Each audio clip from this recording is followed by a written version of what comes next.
including barrels for my horse.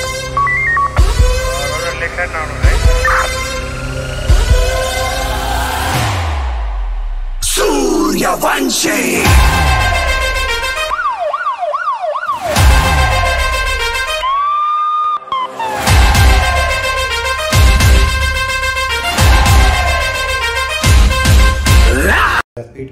या कार्यक्रमासाठी उपस्थित असलेले या जिल्ह्याचे पालकमंत्री माननीय नामदार राधाकृष्णजी विखे पाटील साहेब, त्याचसोबत या जिल्ह्याचे खासदार डॉक्टर सुजयदादा विखे पाटील साहेब, विचार भारतीचे अध्यक्ष अरुणराव कुलकर्णी, विचार भारतीचे सचिव सुधीरजी लांडगे, अशोकराव गायकवाड, इथं उपस्थित असलेली विचार भारती परिवाराशी संबंधित असलेली सर्व मंडळी. आताच सुधीरजींनी सांगितलं की विचार भारतीच्या माध्यमातून जे वेगवेगळे उपक्रम राबवले जात होते त्यातीलच जनसंवाद हा एक उपक्रम आपण विचार भारतीच्या माध्यमातून घेऊन आलो. परंतु याच्या मागची प्रेरणा किंवा याच्या मागची कल्पना माननीय नामदार राधाकृष्णजी विखे पाटील साहेब यांच्या प्रेरणेतून होती. माननीय नामदार साहेबांनी इच्छा व्यक्त केली की आपण या जिल्ह्यासाठी, या शहरासाठी एक व्हिजन डॉक्युमेंट करू, एक वचननामा सादर करू आणि हा वचननामा सादर करत असताना समाजातील विविध घटकांकडून त्यांच्या सूचना, त्यांचा सल्ला या सगळ्या कामासाठी आपण घेऊ आणि त्या माध्यमातून आपण एक जाहीरनामा, एक वचननामा नगर शहर, अहिल्यानगर जिल्हा आपल्या सगळ्या जनतेला सादर करू आणि त्या दृष्टिकोनातून मग आम्ही जनसंवाद या प्रक्रियेला सुरुवात केली. जवळजवळ 18 वेगवेगळ्या सामाजिक संस्था, संघटना यांच्याशी चर्चा करून त्यांचं म्हणणं ऐकून त्यांनी सुचवलेले सल्ला, त्यांनी सुचवलेलं मार्गदर्शन याचा सगळा अंतर्भाव करून एक व्हिजन डॉक्युमेंट आपण सादर केलं आणि आज आपण हा कार्यक्रम, तो व्हिजन डॉक्युमेंट माननीय नामदार राधाकृष्णजी विखे पाटील साहेब, खासदार सुजयदादा विखे पाटील साहेब यांना सादर करण्यासाठी हा संवादाचा मेळावा आपण इथं आयोजित केला आहे. या सगळ्या बैठका ज्या झाल्या त्यात साधारणतः बांधकाम व्यावसायिकांची क्रेडाईसारखी संस्था असेल, वकील मंडळी जे अभिव्यक्त आहेत त्या सगळ्या वकील मंडळींच्या संघटना असतील, त्याचबरोबर अन्य भाषिक जी मंडळे आहे भारत भारतीच्या माध्यमातून आपण त्यांनाही एकत्रित केलं. त्यानंतर MIDCतील सर्व उद्योजक, शिक्षण संस्था चालक, त्याचबरोबर chartered accountant, CA, engineer, interior, व्यापारी, डॉक्टर्स त्यात सगळेच आले. ॲलोपॅथी, होमिओपॅथी, आयुर्वेदिक त्यांच्या वेगवेगळ्या बैठका आपण आयोजित केल्या. त्यानंतर ज्ञाती संस्था, समाजातील ज्या वेगवेगळ्या छोट्या ज्ञाती संस्था आहेत त्यांच्याही बैठका आपण आयोजित केल्या. त्यानंतर धार्मिक संस्था, ट्रस्ट, त्याचबरोबर हबप मंडळी जी आहे, वारकरी मंडळी, या सगळ्यांना आपण या कार्यक्रमांसाठी, या बैठकांसाठी बोलवलं. त्यानंतर इंटेरियर असोसिएशन जे आहे, त्याचबरोबर पूर्व सैनिक, कलावंत, केमिस्ट अशा वेगवेगळ्या समाजातील जो एक इंटेलेक्च्युअल क्लास आहे, समाजात जे लोक समाजाचं मत तयार करतात, मन बनवतात, अशा सगळ्या मंडळींना आपण भेटलो. त्यांच्या सूचना घेऊन आपण एक चांगला ड्राफ्ट त्या सगळ्या सूचनांचा एकत्रित करून आज आपण ते व्हिजन डॉक्युमेंट माननीय नामदार राधाकृष्ण विखे पाटील साहेब यांना सादर करणार आहोत. आणि हाच पुढच्या काळात खासदार म्हणून माननीय सुजयदादा विखे पाटील साहेब यांचा वचननामा असेल आणि तो जो ड्राफ्ट आहे त्यात ज्या सूचना आल्या, जिल्ह्यासाठीच्या असतील, शहरासाठीच्या असतील, अत्यंत महत्त्वाच्या सूचना आल्या. साधारणतः आपण जर पाहिलं असेल तर आपल्या शहराचं नाव अहिल्यानगर झालं आहे. माननीय नामदार साहेबांच्या प्रयत्नातनं, माननीय खासदार साहेबांच्या प्रयत्नातनं या शहराचं नाव अहिल्यानगर झालं आहे आणि आपण सगळ्यांनी आता काट टाकण्याची गरज आहे. काळाने आपल्याला एक संधी निर्माण केली आहे आणि त्या संधीच्या माध्यमातून आज संपूर्ण शहराचा, जिल्ह्याचा कायापालट करण्याची एक संधी आपल्या सगळ्यांच्या समोर निर्माण झाली आहे. आणि त्या दृष्टिकोनातून पुण्यश्लोक अहिल्यादेवी होळकरांचं एक आंतरराष्ट्रीय स्तराचं स्मारक या देशात आपल्या अहिल्यानगरमध्ये व्हावं अशी आपल्या सगळ्या नगरवासियांची इच्छा आहे. आणि विचार भारतीच्या वतीने आपण त्याचा अंतर्भाव या सगळ्या ड्राफ्टमध्ये, व्हिजन डॉक्युमेंटमध्ये केलेला आहे. त्याचबरोबर फेज सेकंडमध्ये या शहराला स्मार्ट शहर म्हणून केंद्र सरकारच्या स्मार्ट योजनेत समाविष्ट करावं आणि त्या माध्यमातून या शहराचा कायापालट करण्यासाठी प्रयत्न व्हावेत असंही आपण या व्हिजन डॉक्युमेंटमध्ये म्हटलं आहे. वेगवेगळ्या ज्या संस्था संघटना आहेत, क्रीडा असतील, उद्योजक असतील, आर्किटेक्चर इंजिनियर असतील, ज्ञाती संस्था असतील, यांनी दिलेले वेगवेगळे विषय आपण यात अंतर्भाव केलेला आहे आणि या माध्यमातून आपण आज एक जो व्हिजन डॉक्युमेंट केला आहे तो आज आपण माननीय नामदार साहेबांना सादर करणार आहोत. आणि या सगळ्या चर्चा करत असताना लोकांच्यातून सगळ्या मंडळींच्या माध्यमातून एक विषय जो समोर आला की विकसित भारत घडत असताना त्याबरोबर आपलं विकसित अहिल्यानगर ही आपण घडवलं पाहिजे आणि त्यासाठी लोकांनी या मोठ्या संख्येने सहभाग घेतला. आणि या सगळ्या विचार भारतीच्या मंथनात एक जी प्रामुख्याने गोष्ट लक्षात आली की माननीय नरेंद्रजी मोदी साहेब यांच्या मार्गदर्शनाखाली देशात जी वेगाने विकासाची घोडदौड सुरू झाली आहे त्या घोडदौडबरोबर आपल्या शहराचा स्पीड मॅच करण्यासाठी आपल्यालाही शहराचा कायापालट करावा लागेल आणि त्या दृष्टिकोनातून माननीय सुजयदादा विखे पाटील साहेबांनी बरेचसे पावलं उचलले आहेत. आज आपण पाहतोय की पिढ्यानपिढ्याचा स्वप्न असलेला शहरातला उड्डाणपूल तयार झाला आहे. संपूर्ण शहराला 39 किलोमीटरचा असा बायपास बाह्यवळण रस्ता तयार झाला आहे. नगर सोलापूर रोड सारखा एक साधारणतः एक्सप्रेस वे सारखा रस्ता या जिल्ह्याच्या तालुक्यांना जोडणारा आपल्याला मिळाला आहे.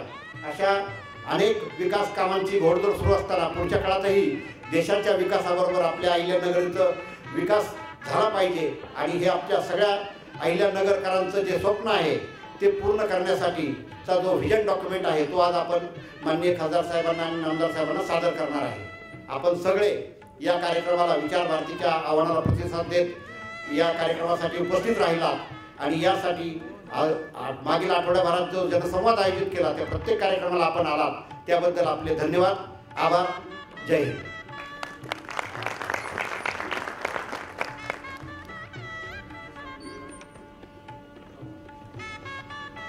खासदार साहेब आपल्यासमोर सादर करणार आहेत आणि लगेच त्यानंतर डॉक्टर सुजय विखे पाटील हे यांना मी विनंती करतो की त्यांनी एक आपलं विकसित अहिल्यानगर याविषयी आपल्या काय संकल्पना आहेत किंबहुना या बाबतीत या शहराच्या बाबतीत आपले काय विजन आहे याची एक मांडणी करावी.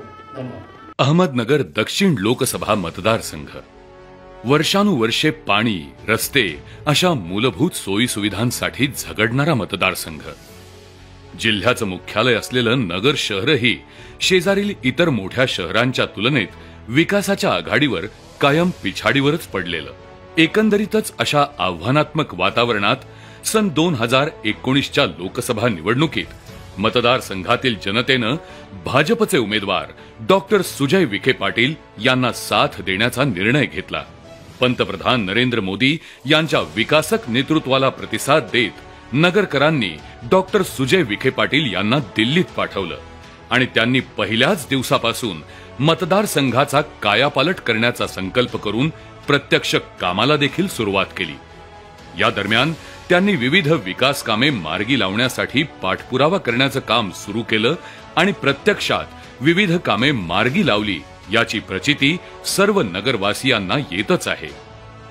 नगर शहरातील स्टेशन रोडवरील बहुप्रतीक्षित उड्डाणपुलाचा प्रश्न जवळपास 20 वर्षांपासून प्रलंबित होता. या रस्त्यावर असणारी वाहतूक कोंडी आणि अवजड वाहतुकीमुळे होणारे अपघात यामुळे अनेकांचे बळी देखील गेले होते तर अनेक जण जायबंदी झाले होते. हे चित्र पालटण्यासाठी खासदार डॉक्टर सुजय विखे पाटील यांनी केंद्रीय मंत्री नितीन गडकरी यांच्याकडे पाठपुरावा करून उड्डाणपुलासाठी 258 कोटी 30 लाख रुपयांचा भरीव निधी मिळवला. तसेच उड्डाणपुलासाठी संरक्षण विभागाची परवानगीही दिल्लीत योग्य तो पाठपुरावा करून मिळवली आणि नियोजित वेळेआधीच उड्डाणपूल प्रत्यक्षात साकारून नगरकरांना मोठा दिलासा दिला. खासदार डॉक्टर सुजय विखे पाटील यांच्याकडून नगरकरांसाठी हे सर्वात मोठं गिफ्ट ठरलं. आज स्टेशन रोडवरील वाहतुकीची समस्या जवळपास संपुष्टात आली आहे. उड्डाणपूल झाल्यावर खासदार डॉक्टर सुजय विखे पाटील यांनी उड्डाणपुलाच्या खांबावर शिवचरित्र रेखाटण्याची संकल्पना मनाशी बाळगून ती प्रत्यक्षातही उतरवली. त्यामुळे येणाऱ्या जाणाऱ्यांना आज शिवछत्रपतींचा समृद्ध इतिहास अनुभवायला मिळत आहे। नगर शहरातील अनेक वर्षांपासून प्रलंबित प्रश्नांची यशस्वी सोडवणूक खासदार डॉक्टर सुजय विखे पाटील यांच्या नेतृत्वात मागील 5 वर्षात झाली आहे। तब्बल 140.75 कोटी रुपयांची अमृत योजना देखील मंजूर करून ती पूर्ण करण्यासाठी सातत्याने खासदार डॉक्टर सुजय विखे पाटील यांनी पाठपुरावा केला। त्यामुळे आज नगरकरांना मुबलक आणि पुरेशा दाबाने पाणी पुरवठा होत आहे। याशिवाय भुयारी गटार योजना मार्गी लागल्याने सांडपाणी व्यवस्थापन सुरू झालं आहे। तसेच घनकचरा व्यवस्थापन प्रकल्प सुरू झाला असून रोजच्या कचऱ्याची योग्य विल्हेवाट लागत असल्याने कचरामुक्त स्वच्छ शहराकडे नगरची वाटचाल सुरू झाली आहे। खासदार निधीतून नगर शहरातील अनेक प्रभागात अंतर्गत रस्त्यांची कामेही मार्गी लागली आहेत। आरोग्याच्या दृष्टीने खासदार डॉक्टर सुजय विखे पाटील यांनी विशेष प्रयत्न करून महापालिकेमार्फत कमी खर्चात MRI तपासणी सुविधा उपलब्ध करून दिली आहे। नगरमध्ये 10,88,00,000 रुपयांच्या निधीतून विविध सुविधांनी युक्त VIP शासकीय विश्रामगृह देखील साकारण्यात येत आहे।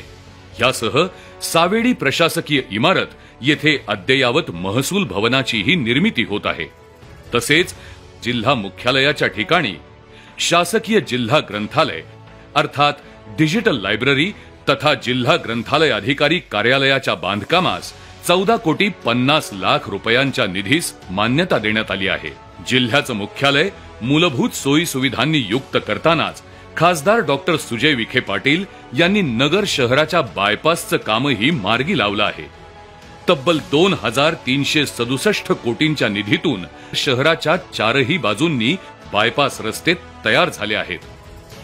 त्यामुळे शहरातील वाहतुकीची समस्या कमी झाली असून या बायपासमुळे अवजड वाहने आता शहराबाहेरूनच पुढे जातात। दळणवळणाच्या दृष्टीने नगरसाठी राष्ट्रीय महामार्ग प्राधिकरणामार्फत तब्बल 4,200 कोटी रुपयांची रस्ते विकासाची कामे झाली आहेत। यामध्ये नगर करमाळा महामार्ग 1,234 कोटी रुपये खर्चून पूर्ण झाला आहे। नगर मनमाड महामार्गासाठी 418.20 कोटी रुपये मंजूर झाले असून या रस्त्याचं काम प्रगतीपथावर आहे। आढळगाव ते जामखेड महामार्गासाठी 867 कोटी, जामखेड ते सौताडा महामार्गासाठी 130 कोटींचा निधी, लिंपणगाव रेल्वे उड्डाणपुलासाठी 92 कोटींचा निधी मंजूर झाला आहे। तसेच नगर कल्याण रोडवर सीना नदीवरील पुलासाठी 27 कोटींचा निधी मिळाला असून पुलाचे कामही सुरू झाले आहे। या पुलामुळे पावसाळ्यात नदीला पूर येऊन होणारा दळणवळणाचा त्रास दूर होणार आहे। गतिमान आणि नियोजनबद्ध विकास काय असतो हे नगर दक्षिण भागातील जनतेने त्यांच्या नेतृत्वात अनुभवलं आहे। यासोबतच नगर येथील DSP चौक, नगर मनमाड रस्त्यावरील सह्याद्री चौक आणि सन फार्मा चौक या 3 उड्डाणपुलांच्या उभारणीसाठी 123 कोटी रुपये खर्चाचे काम लवकरच मार्गी लागणार आहे। या 3 उड्डाणपुलांमुळे वाहतूक अधिक सुरळीत होण्यास मदत होणार आहे। तसेच नगर आष्टी जामखेड राष्ट्रीय महामार्गाच्या संपूर्ण कॉन्क्रिटीकरण कामासाठी 657.15 कोटी रुपयांचा, श्रीगोंदा शहरातील काष्टी श्रीगोंदा आढळगाव रस्त्यावर लेंडी नाला पुलाच्या बांधकामासाठी 10.55 कोटी रुपयांचा, तर बेल्हा ते शिरूर या 38 किलोमीटर राष्ट्रीय महामार्गाच्या विकासासाठी 386.16 कोटी रुपयांचा निधी मंजूर झाला आहे। स्वतः न्यूरोसर्जन असलेल्या खासदार डॉक्टर सुजय विखे पाटील यांनी नगरच्या आरोग्य क्षेत्रात भरघोस काम केलं आहे। कोविड महामारी काळात ऑक्सिजन प्लांटची उभारणी, रेमडेसिवीरची उपलब्धता, सर्व सुविधांनी युक्त अशा 12 रुग्णवाहिका, जिल्हा रुग्णालयात ICUचं आधुनिकीकरण त्यांनी केलं। जिल्हा रुग्णालयात 18.20 कोटी रुपये खर्चून कार्डियक ICU, कॅथलॅबची उभारणी केली। या सर्व सुविधांचा गोरगरीब रुग्णांना मोठा लाभ होत आहे। सरकारच्या आयुष मंत्रालयाच्या माध्यमातून नगरमध्ये 9 कोटी रुपये खर्चून अद्ययावत असं आयुष हॉस्पिटल देखील सुरू झालं आहे।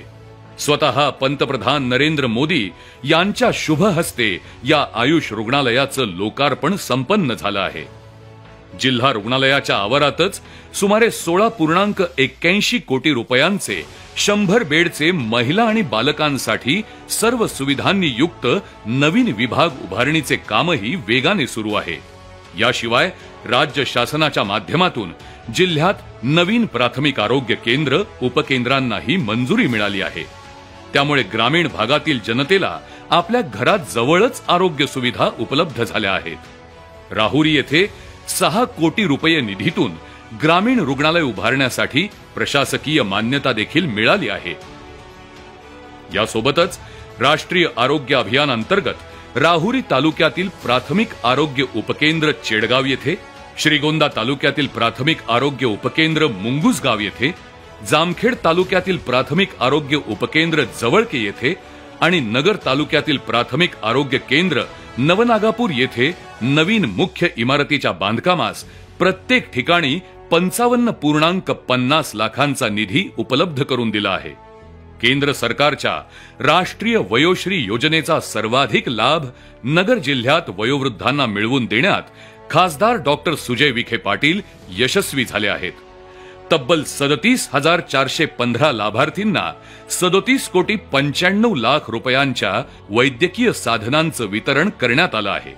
यासाठी मतदारसंघात ठिकठिकाणी शिबिरे घेऊन तपासणी करून लाभार्थी निश्चित करण्यात आले होते। दिव्यांग कल्याण योजनाही थेट दिव्यांगांपर्यंत नेण्यात यश मिळालं आहे। 7,147 दिव्यांग लाभार्थींना 5.5 कोटी रुपयांचे लाभ मिळवून देण्यात आले आहेत। खासदार डॉक्टर सुजय विखे पाटील चेअरमन असलेले विळदघाट येथील पद्मश्री डॉक्टर विठ्ठलराव विखे पाटील हॉस्पिटल देखील आज सर्वसामान्यांसाठी हक्काचे आरोग्य केंद्र बनले आहे। कॅन्सरवरील अत्याधुनिक उपचार केंद्र असल्याने कॅन्सरग्रस्त रुग्णांसाठी सदरील हॉस्पिटल वरदान ठरत आहे। विशेष म्हणजे कोविड संकटात डॉक्टर विखे पाटील फाउंडेशनच्या रुग्णालयात महिलांकरिता मोफत डिलिव्हरी करण्याची सुविधा निर्माण करून देण्यात आली होती। याचा सुमारे 500हून अधिक महिलांना फायदा झाला। नगर दक्षिण मतदारसंघातील शेतकऱ्यांसाठी देखील मागील 5 वर्षे ही खूप समाधान देणारी ठरली। प्रधानमंत्री पीक विमा योजनेतून खरीप हंगामात 3,64,348 तर रब्बी हंगामात 1,43,681 शेतकऱ्यांना लाभ मिळाला। प्रधानमंत्री किसान सन्मान योजना, नमो शेतकरी महासन्मान योजनेतून सुमारे 3 लाख शेतकऱ्यांच्या बँक खात्यात रक्कम जमा होत आहे। अतिवृष्टीमुळे नुकसान झालेल्या शेतकऱ्यांना शासनाच्या माध्यमातून नुकसान भरपाई मिळाली आहे। सिंचनाचे अनेक प्रकल्प मार्गी लागल्याने नगर दक्षिण मतदारसंघाची जिरायती पट्टा म्हणून जी ओळख होती ती आता कमी होताना दिसत आहे। साकळाई योजना सर्वेक्षण तसेच कुकडीच्या लाभक्षेत्रात येणाऱ्या नगर जिल्ह्याच्या हक्काच्या पाण्याकरिता प्रशासकीय स्तरावर पाठपुरावा करून शेतकऱ्यांना न्याय देण्याचा प्रयत्नही खासदार डॉक्टर सुजय विखे पाटील यांनी केला आहे। केंद्र सरकारच्या लोककल्याणकारी योजना प्रभावीपणे राबवून शेवटच्या नागरिकाला त्या योजनांचा लाभ कसा मिळेल या दृष्टीने खासदार डॉक्टर सुजय विखे पाटील यांनी विशेष परिश्रम घेतले आहेत। तसेच श्रीगोंदा कर्जत तालुक्याच्या विकासात माळढोक पक्षी अभयारण्याची अडचण येत होती। खासदार डॉक्टर सुजय विखे पाटील यांनी पाठपुरावा करून माळढोक अभयारण्याचं क्षेत्र 10 किलोमीटरवरून 400 मीटरवर आणलं। त्यामुळे या भागाच्या विकासाचा मार्ग मोकळा झाला आहे। नगर जिल्ह्यात राज्य शासनाच्या माध्यमातून विळद आणि सावळी विहीर येथे नवीन MIDC मंजूर झाले आहेत। त्यामुळे औद्योगिकीकरण आणि रोजगार देखील वाढणार आहे। यासोबतच महाराष्ट्र औद्योगिक विकास महामंडळ अहमदनगर अंतर्गत रस्ता देखभाल आणि दुरुस्ती करण्यासाठी आणि रस्ते डांबरीकरण करण्यासाठी 45,74,00,000 रुपयांचा निधी मंजूर झाला आहे। तसेच महाराष्ट्र राज्य शेती महामंडळाची बेलवंडी मळ्यातील मौजे पार्वतवाडी येथील 178.74 हेक्टर आर व मौजे पिसोरी बुद्रुक तालुका श्रीगोंदा येथील 73.69 हेक्टर आर अशी एकूण 252.43 हेक्टर आर जमीन नवीन औद्योगिक क्षेत्र स्थापन करण्यासाठी विनामूल्य हस्तांतरण करण्यास मान्यता मिळाली आहे। मतदारसंघाचा सर्वांगीण विकास डोळ्यासमोर ठेवून खासदार डॉक्टर सुजय विखे पाटील यांनी सातत्यानं काम केलं आहे. त्यामुळेच आज नगर दक्षिण लोकसभा मतदारसंघाचा चेहरा मोहरा बदलला आहे. जनतेचं जीवनमान उंचावलं आहे. पंतप्रधान नरेंद्र मोदीजी यांच्या संकल्पनेतील समृद्ध भारताच्या वाटचालीत नगर जिल्हा मोठ्या प्रमाणात योगदान देत आहे. 5 वर्षांमधील या सुजय पर्वासाठी केंद्रीय गृहमंत्री अमित शहा, भाजपचे राष्ट्रीय अध्यक्ष JP नड्डा, संरक्षण मंत्री राजनाथ सिंग, केंद्रीय दळणवळण मंत्री नितीनजी गडकरी साहेब, आरोग्य मंत्री मनसुख मांडवीय, आदरणीय नामदार राधाकृष्ण विखे पाटील यांचं अनमोल मार्गदर्शन आणि प्रोत्साहन मिळालं आहे. त्यामुळेच खासदार डॉक्टर सुजय विखे पाटील यांच्यावर विश्वास ठेवून भारतीय जनता पक्षाने पुन्हा एकदा नगर दक्षिण लोकसभा मतदारसंघात त्यांना उमेदवारी देऊन धडाडीच्या युवा नेतृत्वाला संधी दिली आहे. या संधीचं सोनं करून नगर दक्षिण मतदारसंघाचा आणखी विकास करण्यासाठी ते सज्ज झाले आहेत. नक्कीच मागील 5 वर्षातील त्यांच्या विकास कामांची घोडदौड पाहता सर्व जनता त्यांच्या पाठीमागे ठामपणे उभी राहील आणि पुन्हा एकदा त्यांना खासदार बनवून विकासाच्या दिशेने वाटचाल करेल.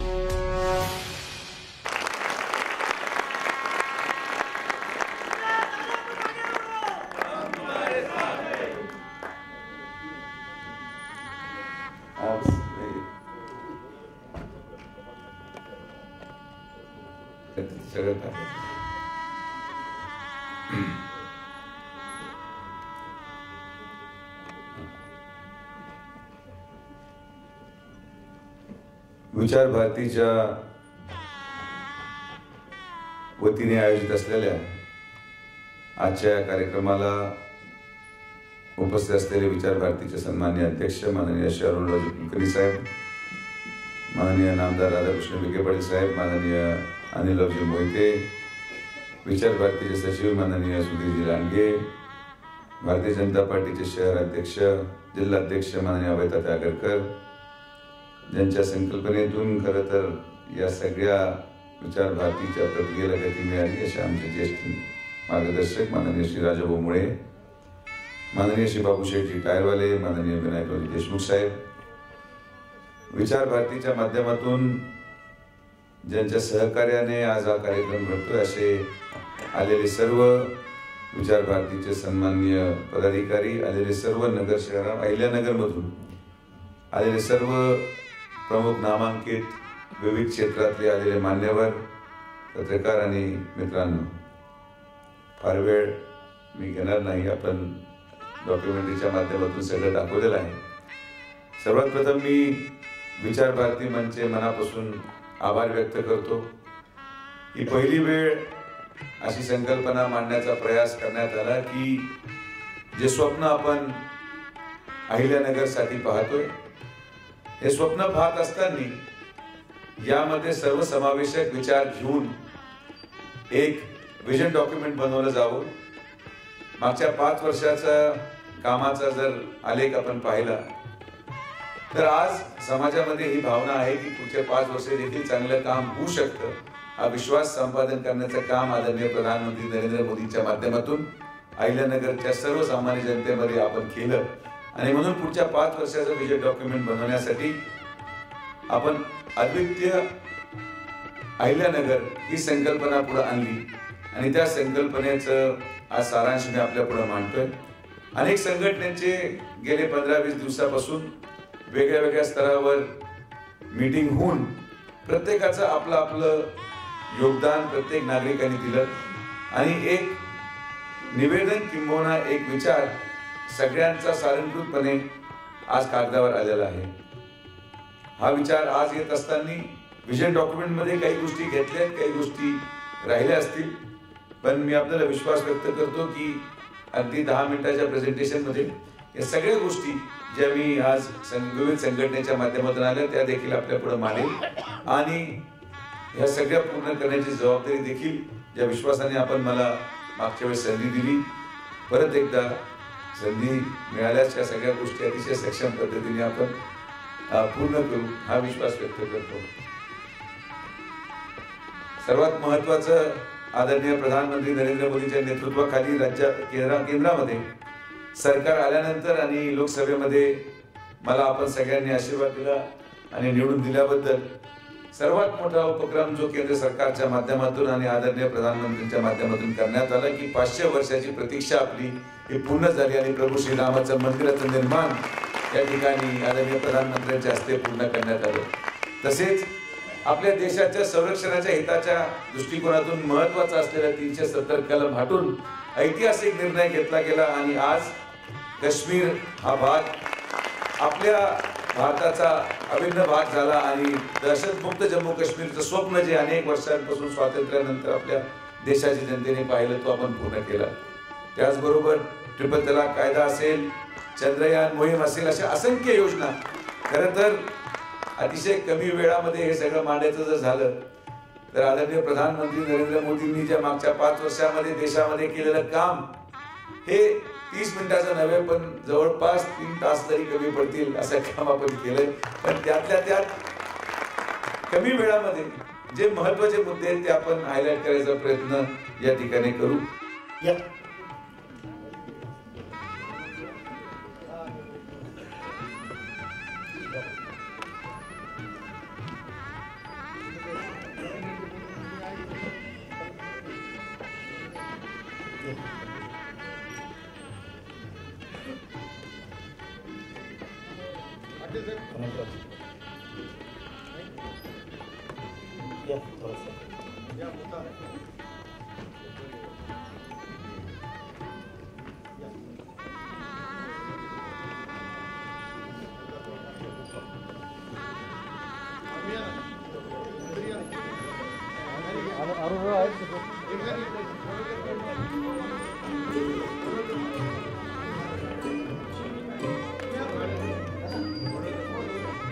विकसित अहिल्यानगर करण्यासाठी जे काही आवश्यक आहे असे सर्व बरेचसे मुद्द्यांमध्ये कव्हर झालेले आहे।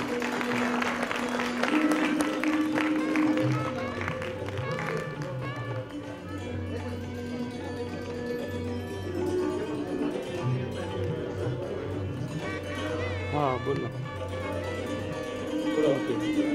डॉक्टर कुठं पोहोचले मग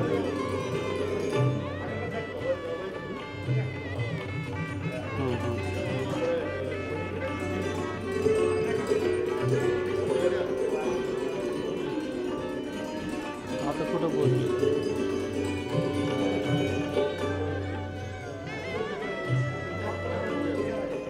हाँ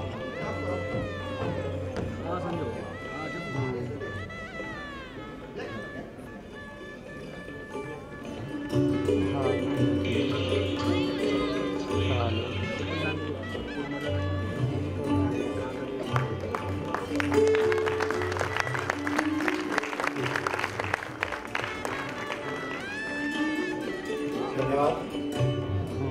ठीक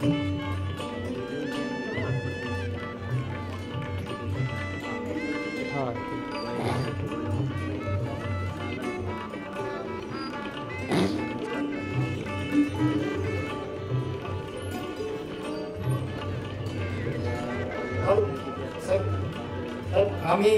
साहेब आम्ही सर्व मुद्दे आपल्याकडे लिखित स्वरूपात दिले आपल्यासमोर मांडत आहोत। आपल्याला विनंती आहे की आपण आपलं मनोगत या ठिकाणी व्यक्त करावं।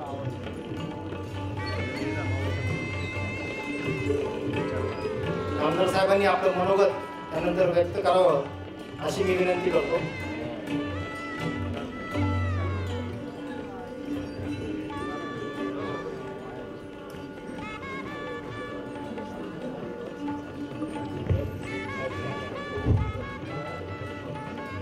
आदरणीय नामदार साहेब मला शपथ देतील। हो, आता त्यानंतर नामदार साहेब बोलतील।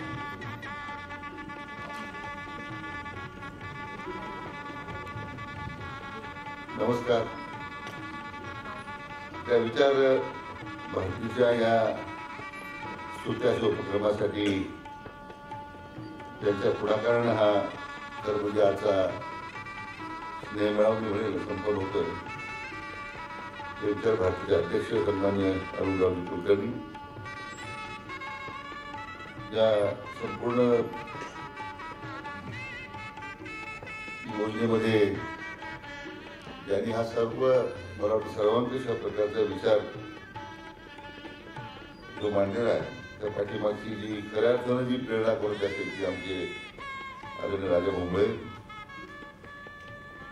आणि राम मोहिते, सन्माननीय आपले विचार भारती सचिव सुधीर लांगे, माजी आपल्या नगराध्यक्ष अभय जागरकर, पुण्याकर देशमुख, बाबूसाहेब गायडवाले, आपले खासदार डॉक्टर सुजय, सर्व विचार भारतीचे पदाधिकारी आणि जमलेले सर्व बंधू भगिनी आणि मित्र.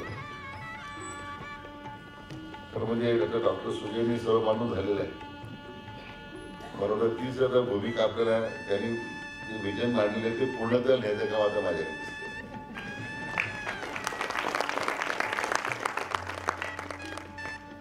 मला खरं विचार भारतीच्या सर्व पदाधिकाऱ्यांचं मनपूर्वक अभिनंदन करायचे, त्यांना धन्यवाद द्यायचे आहे. त्यांच्या उपक्रमामध्ये सहभागी होण्याची संधी मला तरी गेली 7-8 दिवस वाटतं राजा भाऊ किंवा सन्माननीय आपले कुलकर्णी साहेब, त्यांचे सर्व सहकारी आपल्या शहरातल्या सर्व स्टेक होल्डर्स बरोबर चर्चा करतात. त्यातून एक पाऊल आराखडा तयार झालेला. मग तो क्रीडा असेल, सांस्कृतिक असेल, औद्योगिक असेल, त्या त्या क्षेत्रातले किंवा मग उद्योग असेल, त्यामध्ये विशेष करून ज्या सूचना त्यांनी आलेल्या आहेत त्याच्या संदर्भातलं एक डॉक्युमेंटेशन त्यांनी तयार केलेलं आहे. मला वाटतं उद्या जिल्ह्याच्या पुढच्या 5 वर्षाच्या करता ब्लूप्रिंट त्यांनी तयार केलेली आहे मला वाटतं. आणि मला या निमित्तानं आपल्या देशाचे राष्ट्रीय पंतप्रधान विश्वनेते आदरणीय नरेंद्र मोदी साहेबांची ही संकल्पना आहे. आता जर आपण भारतीय जनता पक्षाचा जाहीरनामा पाहिला तर जाहीरनामापेक्षा संकल्पपत्र त्यांनी प्रसिद्ध केलं. आणि ते संकल्पपत्र तयार करताना देशातल्या नागरिकांच्या त्यांनी सूचना मागवल्या. 16 लाख लोकांनी सूचना दिल्या. नगरतीरातून 10,000 गेल्या होत्या. आदरणीय प्रधानमंत्री हेतूच तो होता की कोणत्याही राज्य कोणत्याही आपल्या सरकारची योजना करताना लोकांचं प्रतिबिंब त्याच्यामध्ये दिसलं पाहिजे. बऱ्याच वेळा मंत्रालयामध्ये किंवा दिल्लीमध्ये बसून योजना तयार होतात, त्याच्यामध्ये त्या लोकांची गरज आहे, अपेक्षा आहे, पूर्ण करणारी आहे का, असं काही त्याच्यात होतं. देशाच्या स्वातंत्र्यानंतर मला वाटतं पहिल्यांदा असा उपक्रम राबवला गेला आणि मला वाटतं विचार भारतीने त्या दृष्टीने मला वाटतं ही भूमिका त्यांनी पुढे आणलेली दिसते. आणि म्हणून याच्यातून जिल्ह्याच्या जसं देशाच्या विकासाला गती देण्याचा प्रयत्न आदरणीय प्रधानमंत्री महोदयांचा आहे, त्याच पद्धतीने विकास भारतीच्या या व्यासपीठानं आपल्या जिल्ह्याच्या विविध क्षेत्रामध्ये विकासाच्या कल्पना मांडत किंवा सूचना करत या जिल्ह्याला कोणत्या स्तरावर जिल्ह्याच्या जनतेच्या अपेक्षा काय आहेत, वेगवेगळ्या क्षेत्रातील लोकांच्या अपेक्षा काय आहेत, त्या ठिकाणी एक प्रकारचा रोडमॅप आपण तयार केलेला आहे. पुढे आम्ही शासनामध्ये काम करणारी मंडळी आहोत किंवा प्रशासनामध्ये काम करणारे जे अधिकारी आहेत, यांची भूमिका एकच असली पाहिजे की त्यातून आम्ही आमच्या जनतेच्या अपेक्षा पूर्ण करतो का, आणि त्या अपेक्षा पूर्ण करताना समाजातील सगळे जे घटक आहेत त्याच्यामध्ये त्याचा समावेश आपण केलेला आहे.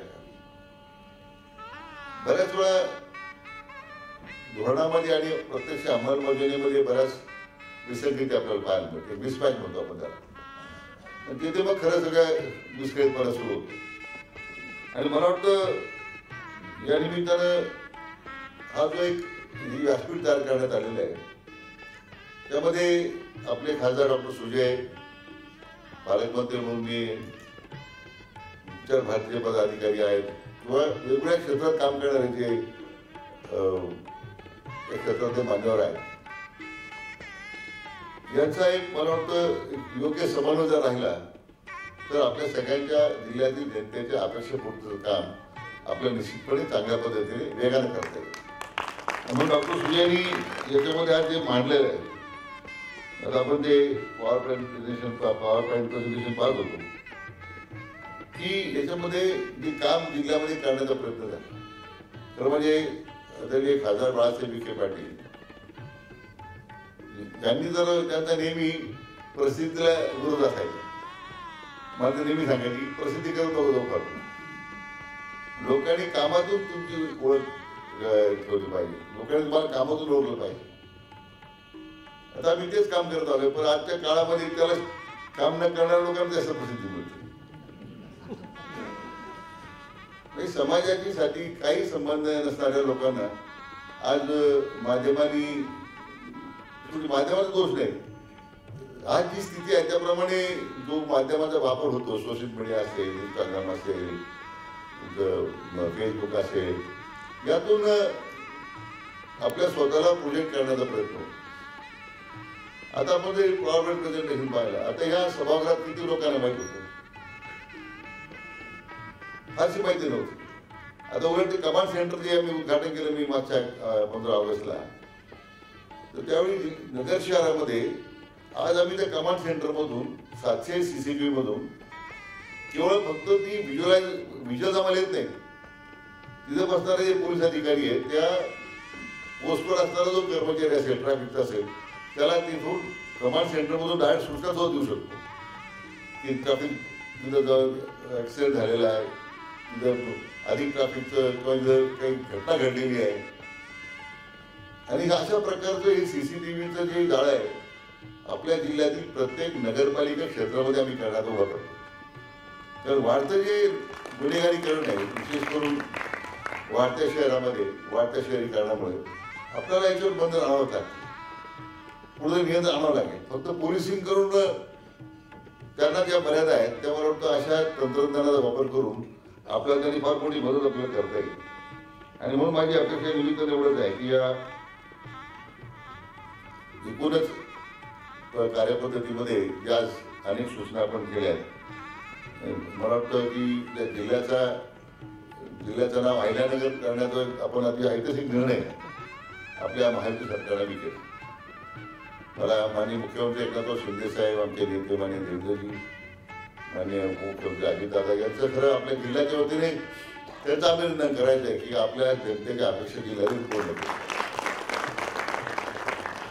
खरं तर आता त्या संदर्भात एक उचित स्मारक व्हावं अशा प्रकारचं आपल्या सगळ्यांची मागणी आहे. निश्चितच मला वाटतं की तसं डॉक्टर सुजयनी आपल्यासमोर मांडलेलं आहे की स्टॅच्यू ऑफ युनिटीच्या धर्तीवर पुणेश्वर अहिल्यादेवीचं त्या ठिकाणी स्मारक उभं राहावं, एक चांगलं सांस्कृतिक केंद्र त्याला जोडून उभं राहावं. मला वाटतं की आंतरराष्ट्रीय दर्जाचं स्मारक होईल इतकं मी खातं देतो.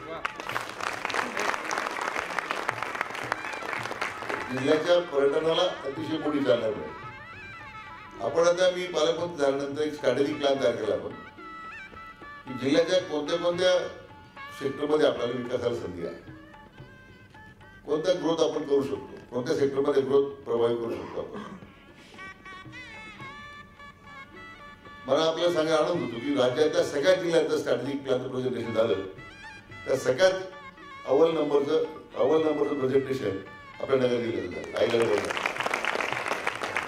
म्हणजे सगळ्या राज्यातले जिल्हाधिकारी, विभागीय आयुक्त सगळे होते. आणि आपण मन लावून काम करतो. आपण एखादा फक्त काम पूर्ण करायचं, पण त्याच्यामध्ये ऍग्रिकल्चर, ऍग्रो टुरिझम आहे, इंडस्ट्रियल ग्रोथ, इंडस्ट्रियल सेक्टरमध्ये वाढत्या लोकांच्या उदाहरणार्थ IT सेक्टरची उभारणी करायची. माझे जुने मित्र जे IT सेक्टरमध्ये मी आपल्याशी बोललो होतो, त्याला मुद्दा मी सल्लागार म्हणून त्याला नेमला. आता आपल्या जिल्ह्यातच भूमिपुत्र आहे आणि IT सेक्टरमध्ये क्रांती करून दाखवली. आज आपल्या देशामध्ये वेस्टर्न युनियन मनी ट्रान्सफर आपल्याला पुष्कळ माहीत असेल, परदेशातून पैसे आहे, त्याचं एंटायर सॉफ्टवेअर त्यांनी डेव्हलप केलं. नंतर त्यांनी कंपनी विकली गेली. आज श्रीगोंद्यामध्ये त्याच्या गावाला एक कॉल सेंटर तयार केलेलं आहे, 600 मुलाच काम करतात. आणि आज 9/11 जेव्हा झालं अमेरिकेमध्ये, त्यावेळी वॉल स्ट्रीटवर त्याचं ऑफिस होतं. वॉल स्ट्रीटवर ऑफिस असणं म्हणजे जगातली सगळ्यात महाग जागा तिथं आहे. आणि त्यावेळी त्याचं अमेरिकेचं एक्सपोर्ट सॉफ्टवेअर 1,000 कोटी रुपये करतो. मोठं नुकसान झालं, तर सावरला. आता त्यांनी परत मोठी कंपनी केली. त्यांना आता मी म्हटलं, तू सगळ्या जगासाठी काम केलं असेल, आता जिल्ह्यासाठी काम कर. आणि त्यांनी विनामूल्य काम करण्याचं आता मान्य केलं. IT पार्क उभे करायचे आहेत. आता सिंजेंटा वगैरे जे कंपन्या आहेत ना, सगळे त्याचे बॅचमेट आहेत, त्याचे गरीब आहेत सगळे. हे सगळे बाहेर म्हणून प्रत्येकाने नवीन कंपनी काढली. तर त्याचा अनुभवाचा उपयोग आपल्या नगरच्या IT पार्क साठी कसा करता येईल, अन्य ठिकाणी काय संधी असेल त्या ठिकाणी कसा करता येईल, या दृष्टीने आपण प्रयत्न करतो. गेल्या आठवड्यामध्ये गेल्या 15 दिवसामध्ये मी खरं म्हणजे गौतम अदानीने सांगितलं की आमच्या जिल्ह्यामध्ये त्या आपण शिर्डीला एक 25 एकरामध्ये साईबाबांच्या धर्तीवर एक आपण थीम पार्क करतो. त्यांना म्हटलं तुम्ही जो करा तुम्ही चालवा. माझी कल्पना अशी त्यांना आल्यानंतर मग एकदा शिर्डीमध्ये आल्यानंतर नगरला घेऊन त्यांना आपण की नगरला ही जमीन आपण एवढी 600 एकर दिलेली आहे. मग आश्चर्य वाटेल की हे पूर्वी काय शक्य झालं नाही. पूर्वी महसूल मंत्री जिल्ह्याला होतेच का नाही. मग आपण ही महसूल 500 एकर जमीन शिर्डीची दिली महामंडळाची, बेलवंडीला दिली, नगरची 600 एकर जमीन काढून दिली आपण. आमच्या मनात काय असेल आम्ही एखाद्या बिल्डरला लावून राहिला असेल तर तो काहीतरी हाऊसिंग प्रोजेक्ट कर. पण जिल्ह्याच्या विकासाकरता आम्ही कटिबद्ध आहोत आपण सर्वजण. ही जागा मग डॉक्टर सुजय म्हटल्याप्रमाणे विनामूल्य दिल्यामुळे 4,000 रुपये स्क्वेअर मीटरने जमीन घेण्यापेक्षा तुम्ही तर 850 घ्यायला येईल ना. उद्योजकांना आकर्षित करण्याची फार मोठी संधी आहे. आणि मला महसूल मंत्री म्हणून त्या खात्याचा महामंडळाचा मी अध्यक्ष आहे, ती संधी आपल्याला मिळाली. आणि त्याकरता मला वाटतं जो मेक इन इंडियाचा जो मंत्र आपल्याला दिलेला आहे, खरं म्हणजे भारत फोर्जला मी बाबा कल्याणीला विनंती करेन. हे सगळे व्यक्तिगत माझे संबंध आहेत. बाबा कल्याणी असेल, आनंद महिंद्रा असेल, गौतम असेल, अदानी असतील, पण यांना कन्व्हिन्स करावं लागेल आपल्याला. कारण आपला जिल्हा कधीच त्या रडावर नव्हता. आपला सगळ्या वेळ बाकीच्या कामात भरपूर गेला. आलेले उद्योग पळून लावायचे मध्ये पुष्कळ आपल्या लोकांनी कुठे कर्ज काही करून दाखवली. त्यामुळे सुखदेव मेडिसिन थांबले, विस्तार थांबलाय. खरं म्हणजे बाकीच्या सुविधा ज्या जिल्ह्यात निर्माण झाल्या त्या डॉक्टर सुजयने दाखवल्या. त्या सातत्याचा प्रयत्न जो गडकरी साहेबांची मदत घेऊन, कारण गडकरी साहेबांचं फार मोठं योगदान आपल्या जिल्ह्याला. हे सगळे जे उड्डाणपूल आहेत, राष्ट्रीय महामार्ग आहेत, हे याचं सर्व श्रेय कोण द्यायचं असेल तर माननीय गडकरी साहेबांनी दिलं पाहिजे. आणि त्यांना ज्या ज्या गोष्टी आम्ही विनंती केली, मला वाटतं त्यांनी तात्काळ ती विनंती आमची मान्य केली आणि प्रत्यक्ष घोषणा केल्या नाही त्यांनी. आपल्याला दिसतंय किती मोठं काम झालेलं आहे, किती मोठं काम पूर्ण झालेलं आहे. अशा एक भ्रष्ट नेत्याचं मार्गदर्शन सातत्याने डॉक्टर सुजयला मिळालं. ऑटो क्लास हब करण्याच्याबद्दलचा मुद्दा आहे, त्याच्यामध्ये बाकीच्याही विषयाबद्दल आपण चर्चा केली. आपण आता ज्ञानेश्वर लिहिलेली आपल्या एवढं मोठं ग्रंथ जे आपल्या जिल्ह्यात लिहिला. एकदा मंदिराला भेट दिल्यानंतर मला असं वाटलं की किती जीर्णावस्था झालेली त्या परिसराची. म्हणून निर्णय केला. आपण औरंगाबादचे एक IT झालेले आर्किटेक्ट आहेत कुलकर्णी, त्यांनी ते दिंडी मार्च दांडी मार्चचा त्यांनी देखावा केला गुजरातमध्ये दांडी केला. त्याला आंतरराष्ट्रीय मान्यता मिळाली. त्यांना बोलवलं आणि आपण 200 कोटी जागा खडाचा त्या परिसराच्या विकासाचा तयार केला. आणि महाराष्ट्राच्या 20,000पेक्षा जास्त गावांमध्ये ज्ञानेश्वरी पारायण होतं. आणि तिथं ज्ञानेश्वरी मी प्रत्यक्ष ज्या ज्ञानेश्वरी तिथं वाचली जाते तिथे अवस्था काय तिथे लिहिली गेली तिथे. अशा पद्धतीने धार्मिक पर्यटनाला जिल्ह्यामध्ये जे पर्यटन स्थळ आहे ते एकत्र त्याचं एक सर्किट तयार करून आपल्याला मग इथे एक चांगली आपल्याला इकोसिस्टीम करता आली पाहिजे की ज्यामुळे रोजगार अन्यशा ॲक्सिलरीज आपल्याला त्या निर्माण करता येतील. म्हणजे उद्योगाला बोललो मी, कनेक्टिव्हिटीचा बोललोय. या ठिकाणी पुणे विद्यापीठामध्ये आपण पुण्यश्लोक गायला देऊन ती अध्यासन सुरू करण्याची मी कुलगुरूंना विनंती केलेली आहे, ते आपण सुरू करू. त्यामुळे कला क्रीडा सांस्कृतिक बाबतीत खरं तर मग डॉक्टर सुजय म्हटल्याप्रमाणे त्यांनी फार पुढाकार घेतला. वाडिया पार्क आता सुधारणे गव्हर्नमेंटने चांगली गोष्ट केली. आता पालक मंत्रालयाच्या समितीचा अध्यक्ष केला आणि त्यामुळे त्या ठिकाणी त्यामुळे संधी मिळेल आपल्याला काम करण्याची. मी तुम्हाला खात्री देतो की आपलं वाडिया पार्क जी क्रीडा संकुल वाडिया पार्कमध्ये असेल ते आंतरराष्ट्रीय दर्जाचा पण होतो. तुम्हाला खात्री देतो.